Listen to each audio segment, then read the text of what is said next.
students and all the dear audience who see in this video. Today I will discuss the part 3 of the topic which I already discussed in the previous content, slope and deflection of beam.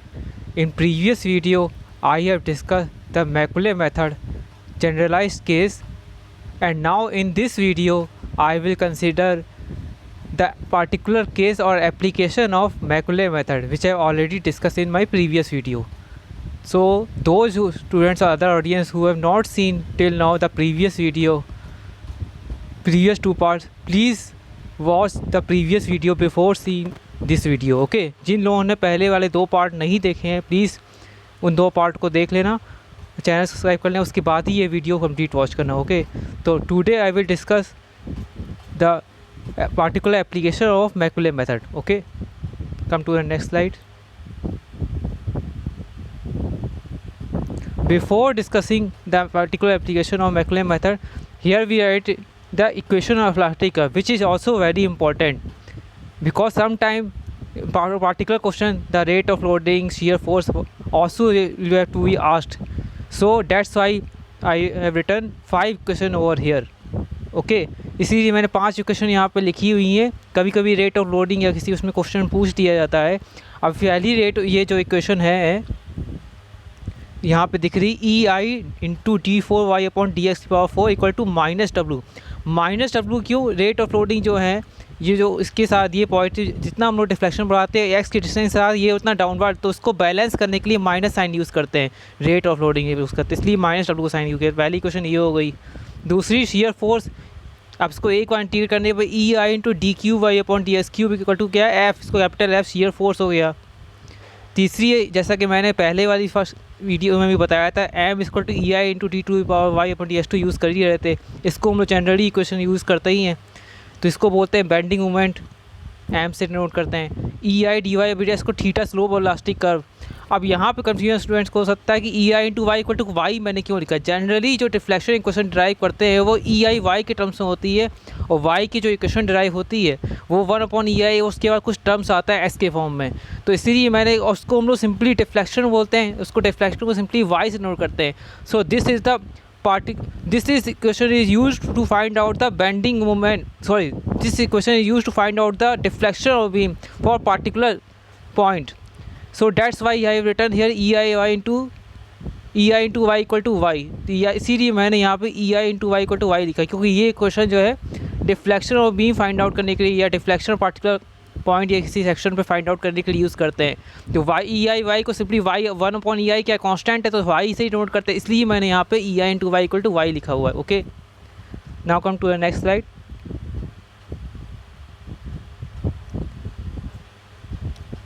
Now in this slide I have discussed the particular case of Macaulay method.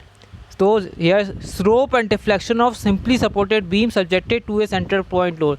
तो ये मैं एक case discuss कर रहा हूँ जिसमें हम लोग फाइंड आउट करना है slope and deflection simply supported beam का स्लोप एंड डिफ्लेक्शन, जिसपे सेंटर पॉइंट लोड लग रहा है, बीम के सेंटर में एक लोड लग रहा है और बीम की लेंथ क्या है. तो उसमें मैंने एक फिगर 1 में यहाँ पे दिख रहा है कि consider simply supported beam A B of length L. A B हम लोगों ने लिया है, इसकी लेंथ क्या है एल है, subjected to a centre point load W, capital W as on figure 1. W यहाँ पे लग रहा है लोड, सेंटर पर उसकी बीम की लेंथ क्या है एल है टोटल. तो डब्लू जब से लग रहा है तो उसमें सेंटर पे लग रहा है तो उसकी ए सी लेंथ हो गई L/2 और सी बी लेंथ क्या हो गई, ये भी L/2 रहेगी. तो first of all our major step you are already known guys कि find out for simply supported. First of all our first step is majorly to find out the support reaction. Okay, सबसे पहला step क्या है हम लोग का, support reaction find out करने का. तो हम लोग उसको there are basically 2 method to find out the support reaction here. Either we use the equilibrium equation और we use the method of symmetry. तो here we use the method of symmetry according to symmetry because there is no load acting on that particular besides center load W. That's why I have written here RA equal to RB will be equal to W/2, या बराबर half of the central load. Okay, इसीलिए मैंने यहाँ पे symmetry के according लिखा. या फिर हम लोग इक्विलिब्रियम इक्वेशन यूज़ कर सकते हैं. कौन सी इक्वेशन, या तो sigma F Y equal to 0 या net vertical forces equal to 0 and sigma M equal to 0. मतलब क्लॉकवाइज एंटी क्लॉकवाइज मूवमेंट को बराबर करके हम लोग ले सकते हैं.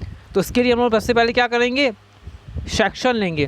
Consider a section X X at a distance x from left end a in the lower portion CV। हम लोग CV पोर्शन पे एक्स सेक्शन लिए at a distance small x from the left hand A।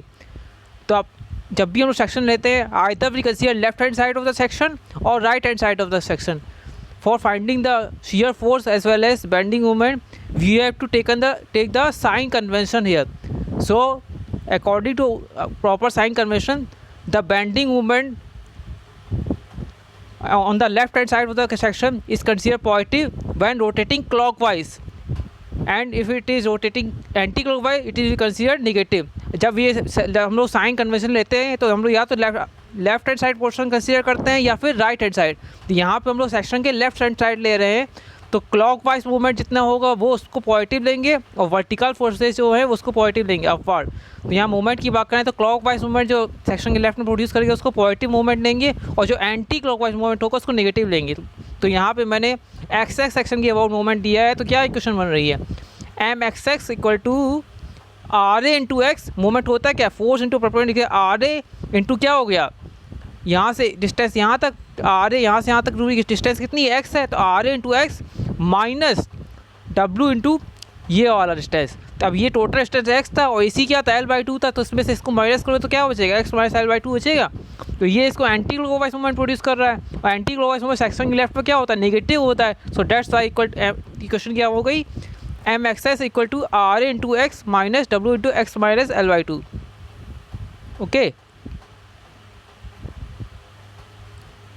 This is the generalised bonding moment equation. अब यहाँ पे M X x सबको पता है मैंने इलास्टिक कर्व पिछली स्लाइड में बता दिया। ई आई इसको होते हैं M X X equal to E I into D2y upon DX2 equal to R into X. अब जैसा कि पिछली वीडियो में मैंने बताया था कि जब भी मैकुले मेथड यूज़ करते हैं तो हम लोग पार्टीशन जब लोड से पहले ही वाले सेक्शन में जहाँ तक लोड अप्लाई उससे पहले वाले सेक्शन में हम लोग एक बार मोमेंट लेने के बाद पार्टीशन यूज़ करते हैं। तो मैंने यहाँ पे आर इंटू एक्स के बाद पार्टीशन यूज़ किया minus W into X minus L/2। इसको मान लिया हम लोगों ने इक्वेशन नंबर 1। अब इसी जनरलाइज इक्वेशन को हम लोग इंटीग्रेट करेंगे slope and deflection find out करने के लिए। ओके तो this is the bending moment equation for particular section of the beam. तो ये पार्टिकुलर सेक्शन के लिए होगा and this is use to find out the bending moment at any point. अब यहाँ पे हम लोग bending moment equation find out कर सकते हैं किसी भी पार्टिकुलर पॉइंट के लिए while putting the value of x. X की वैल्यू रख दे उस हिसाब से हम लोग वैल्यू फाइंड आउट कर सकते हैं अगर बेंडिंग मोमेंट पूछा जाए तो। Okay now come to the next slide. अब इसी को हम लोगों ने इंटीग्रेट किया तो क्या हो गया E I into dy/dx will be equal to R A X का इंटीग्रेशन हो गया x² प्लस C1 फिर पार्टीशन यूज़ किया minus w into X minus L/2 का इंटीग्रेशन क्या होगा जैसा कि मैंने प्रीवियस वीडियो में डिस्कस किया था पूरे होल ब्रैकेट को इंटीग्रेट करेंगे तो क्या होगा एक्स माइनस L/2 का होल स्क्वायर अपॉन 2 ना कि इसको इंटीग्रेट करते x² अपॉन 2 माइनस L/2x नहीं पूरे होल ब्रैकेट। मैकुले मेथड में स्पेशलिटी ये है कि पूरे होल ब्रैकेट को इंटीग्रेट किया जाता है और पार्टीशन जितने भी कांस्टेंट आएंगे वो सब पार्टीशन से पहले यूज़ किए जाएंगे। जैसा कि C1 मैंने यूज़ किया है पार्टीशन से पहले यूज़ किया है। तो this is the generalised slope equation for the particular section of the beam and this equation is used to find out the slope at any point in the beam. किसी भी particular point पे हम beam में किसी भी particular point पे हम लोग स्लोप की वैल्यू फाइंड आउट कर सकते हैं। उसके बाद इसको इक्वेशन सेकंड को इंटीग्रेट करेंगे तो क्या होगा dy/dx का इंटीग्रेशन हो गया ई आई इंटू वाई। अब x²/2 है इसका क्या होता है x² का x³/3 होता है r/2 कॉन्स्टेंट तो x³/3 है प्लस C1x क्योंकि इंटीग्रेशन जब इंटीग्रेट करते हैं तो कॉन्स्टेंट के साथ एक वेरिएबल आता है तो x वेरिएबल आ गया एक कॉन्स्टेंट और आएगा। जितने भी कॉन्स्टेंट यूज़ करेंगे सब पार्टीशन से पहले यूज़ किए जाएंगे। ओके माइनस W/2 अब इसका x माइनस L/2 का होल स्क्वायर का क्या होगा x माइनस L/2 का होल क्यूब अपॉन 3। तो this is the generalised deflection equation for particular section of the beam and this generalised equation deflection equation is used to find out the value of deflection at the particular points in the beam. किसी भी particular point पे हम लोग find कर सकते हैं कहीं पर भी हम लोग डिफ्लेक्शन फाइंड कर। लेकिन इसमें एक चीज़ ध्यान रखने वाली जब भी हम लोग सिंपली सपोर्टिव बीम की बात करते हैं तो एंड पॉइंट पे डिफ्लेक्शन हमेशा क्या होता है 0 होता है। एंड पॉइंट्स पे डिफ्लेक्शन की वैल्यू क्या होगी, एंड ए पे भी डिफ्लेक्शन की वैल्यू 0 होगी और एंड बी पे भी डिफ्लेक्शन, राइट एंड को कंसीडर करेंगे तब भी डिफ्लेक्शन की वैल्यू क्या होगी, 0 ही होगी। तो एक्स में कहाँ से कहाँ तक वेरी कर रहा है, 0 इनिशियल पॉइंट, और मैक्सिमम कहाँ से कहाँ तक, जितनी बीम की लेंथ है एल कैपिटल है तो 0 से लेकर एल तक वैल्यू वेरी करेगी इसकी। और एक चीज़ और ध्यान रखिए, जब भी हम लोग boundary condition, when we apply the boundary condition for finding out the value of integration constant C1 and C2, one thing you have to keep in mind, whenever the partition bracket term is negative the entire term will have to be neglected। जब भी हम लोग integration boundary condition apply करते हैं integration constant को find out करने के लिए, तो ब्रैकेट वाला टर्म जो अगर नेगेटिव हो जाता है तो उस पूरे एंटायर टर्म को निगलेक्ट कर देते हैं। फॉर एग्जांपल जैसे कि डिफ्लेक्शन क्वेश्चन थर्ड की बात करें, अगर इसमें हम लोग की वैल्यू x की वैल्यू मान लो -2l होती, तो ये ब्रैकेट वाला टर्म नेगेटिव हो जाता तो पूरे w/2 into X minus l/2 का होल क्यूब ओवर 3 इस पूरे टर्म को क्या करते, निगलेक्ट कर देते। अगर ब्रैकेट वाला टर्म नेगेटिव है तो पूरे टर्म को नेगेटिव, पार्टीशन से पहले वाला टर्म का मतलब बसता बस। तो ये चीज़ ध्यान रखिए, ब्रैकेट वाला टर्म जैसे ही निगलेक्ट हुआ तो पूरे टर्म को निगलेक्ट कर देना है प्रॉब्लम से फाइंड आउट करने के लिए। अब आर ए की वैल्यू मैंने निकाल ली थी क्या, w/2, तो ये आर ए की वैल्यू पुट कर दे तो क्या होगा, ei/y इक्वल टू आर ए क्या w/2 6 पहले से w^3/12 plus C1s plus C2। अब पार्टीशन हम लोग यूज़ ना भी करें तो उसमें फ़र्क नहीं पड़ेगा, हम लोग आर ए की वैल्यू रख दी है, उसमें सिर्फ हम लोग बाउंड्री कंडीशन अप्लाई करनी है, -w into X minus l/2 का होल क्यूब अपॉन 6 इक्वेशन ले लो, इक्वेशन नंबर 4।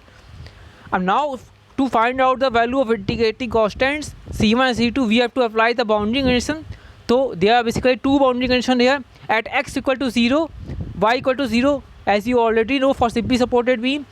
तो जब हम लोग x equal to 0 y equal to 0 रखेंगे तो यहाँ पे क्या होगा, ये C1 की वैल्यू 0, ये 0 हो गया, y भी 0, ये 0 हो गया, तो C2 इक्वल टू 0, एक इंटीग्रेशन कांस्टेंट की वैल्यू मिल गई। और दूसरी जो बाउंड्री कंडीशन है x equal to l y equal to 0, तो इसको हम लोग अगर निकालेंगे 4 से तो क्या हो जाए, ei/0 w^3/12 प्लस C1 है, C2 0 है, यहाँ से हम लोग निकाला तो C1 की वैल्यू क्या मिल गई, -WL²/16। Now putting the value of C1 C2 equation number 4 में रखेंगे तो हम लोग को फाइनल इक्वेशन, जनरलाइज इक्वेशन मिल जाएगी इसके लिए, डिफ्लेक्शन के लिए, जो कि हम लोग किसी भी उसके लिए फाइंड आउट कर सकते हैं after find out the value of integration constant. ये जो पहले हम लोग निकाली थी कांस्टेंट के साथ इक्वेशन थी, ये जो हम लोग निकालनी है बेसिकली इक्वेशन यूज़ करेंगे किसी भी पार्टिकुलर पॉइंट के लिए after finding the value of integrating constants. Okay, now come to the next slide. अब यहाँ से क्या हो गया, w^3/12 माइनस WL²/16x, C1 की वैल्यू तो 0 थी, C1 की वैल्यू तो ये C2 की वैल्यू 0 थी तो उसको 0 दे, C1 की वैल्यू क्या थी, -WL/16 l²/16। अब यहाँ से y की वैल्यू मिली 1/ei whole bracket w^3/12 minus WL²/16x minus w into X minus l/2 का क्यूब अपॉन 6। तो ये इक्वेशन फिफ्थ जो हम लोग को मिल रही है, this is the final generalised equation after finding out the value of integration constant for the particular section of the beam, and this equation is finally used to find out the value of deflection at various salient points in the beam। किसी भी हम लोग point पे deflection की value find out कर सकते हैं, and पर तो इसकी वैल्यू क्या होगी, 0 ही होगी। अगर सेंटर में निकालना है तो x की वैल्यू l/2 पुट कर देंगे।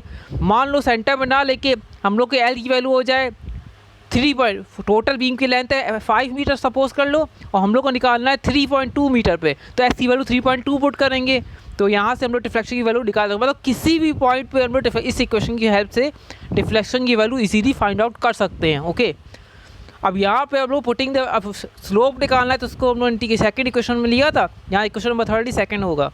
Putting the value integration constant C1 equation number second.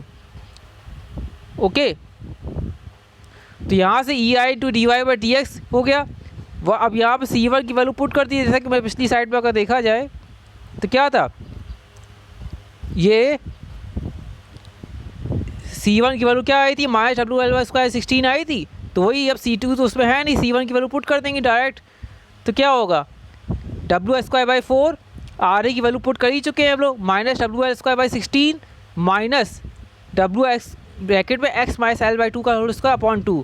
अब यहाँ से जैसा कि मैंने इक्वेशन में प्लास्टिक में ऑलरेडी बताया था, ei/dy क्या लिखा है, थीटा, तो थीटा को हम लोग क्या लिखते हैं, स्लोप को हम लोग थीटा से डिनोट करते हैं। ओके, तो थीटा क्या हो गया, dy/dx, ये हो गई 1/ei W²/4 minus WL²/16 minus w into X minus l/2 का होल स्क्वायर अपॉन 2 ब्रैकेट को। This is equation number 6 and this is the final generalised equation for the slope of the particular section of the V, and this equation is used to find out the slope at various salient points in the beam. किसी भी particular point में हम लोग slope की value find out कर सकते हैं. अब अगर एंड से बात की जाए तो स्लोप इसमें एंड पे क्या होगा, एंड अगर लेफ्ट हैंड की बात करें तो एक्स की वैल्यू 0 है, तो मैंने थीटा ए पे लिख दिया, इसके आ गया -WL²/16EI, और बी पे क्या हो गया x/L, तो ये थीटा भी क्या हो गया. अब इसमें माइनस मैग्नीट्यूड इसका सेम है एंड पे, लेकिन डायरेक्शन क्या हो गया, क्योंकि हम लोग साइन कन्वेंशन के अकॉर्डिंग क्या लेते हैं, एक एंगल इस पर ये ध्यान देने वाली होती है कि एंगल जो बन रहा है बेस लाइन से वो क्लॉकवाइज रोटेट हो रहा है कि एंटी क्लॉकवाइज हो रहा है. Generally if according to proper sign convention the angle rotating anti clockwise is taken as positive and rotating clockwise from base line is taken as negative. Okay, तो जो anti clockwise movement produce कर रहे होते हैं, anti clockwise direction में rotate हो रहे होते हैं एंगल, उसको हम लोग पॉजिटिव लेते हैं, और जो क्लॉकवाइज होते हैं बेस लाइन नीचे उसको नेगेटिव लेते हैं. तो एक एंगल क्लॉकवाइज हो रहा है, रोटेट हो रहा होगा, एक एंगल एंटी क्लॉकवाइज हो रहा होगा. तो प्रॉब्लम डिस्कस होगी बाद में, जो प्रॉब्लम हम लोगों को तो पता चल जाएगा. तो इसलिए एक साइन एक एंगल नेगेटिव होगा और एक एंगल क्या होगा, पॉजिटिव होगा. डिफ्लेक्शन जैसा कि मैंने बताया कि एंड पे तो 0 ही होगा, तो हम लोग इक्वेशन नंबर 5 से एक्स इसमें निकाल सकते हैं. अगर सेंटर में निकालना है x=L/2 रखोगे तो क्या होगा, ये y= क्या है 1/EI, तो ये क्या हो गया L3/8, तो WL3/96 हो गया, माइनस WL3/32. ठीक है, L/2 इसमें रखोगे, x= क्या हो गया -WL3/32 हो गया, माइनस L/2 क्या हो गया L3/48. तो अब ये क्या हो गया, पॉजिटिव टर्म नेगेटिव करना किससे हो जाएंगे, तो क्या होगा, फाइनली इसको सॉल्व करोगे तो क्या आएगा -WL3/48EI. तो ये सेंटर पर अगर डिफ्लेक्शन पूछा है तो डायरेक्टली फॉर्मूला भी यूज़ कर सकते हो, नहीं तो जनरल क्वेश्चन किसी को प्रॉपर याद हो गई तो वैल्यू यहाँ से पुट करके भी फाइंड आउट कर सकता है कि यहाँ डिफ्लेक्शन की value center B of beam पे क्या होगी.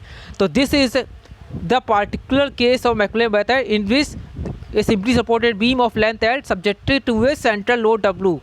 ओके, तो और भी केस हो सकते हैं कि इस पर बीम पे UDL लोड लग रहा हो तो उसमें कैसे अप्लाई करेंगे. बस चेंज मेथड वहाँ पे होता है जब हम लोग सपोर्ट रिएक्शन फाइंड आउट करते हैं, बस वहाँ पे RA/RB की वैल्यू बदल जाए, बाकी पूरा प्रोसीजर जो होगा वो सेम रहता है. सो ये इसको लिंक मैं जिन्होंने वो वीडियो नहीं देखा, लिंक मैं डिस्क्रिप्शन में पार्ट 1 और पार्ट 2 का मैं लिंक डिस्क्रिप्शन में दे दूँगा. उसको वीडियो को पहले देख लेना सभी लोग, उसके बाद इस वीडियो को वॉच करना तो अच्छे से क्लियर हो जाएगा. Okay, thank you.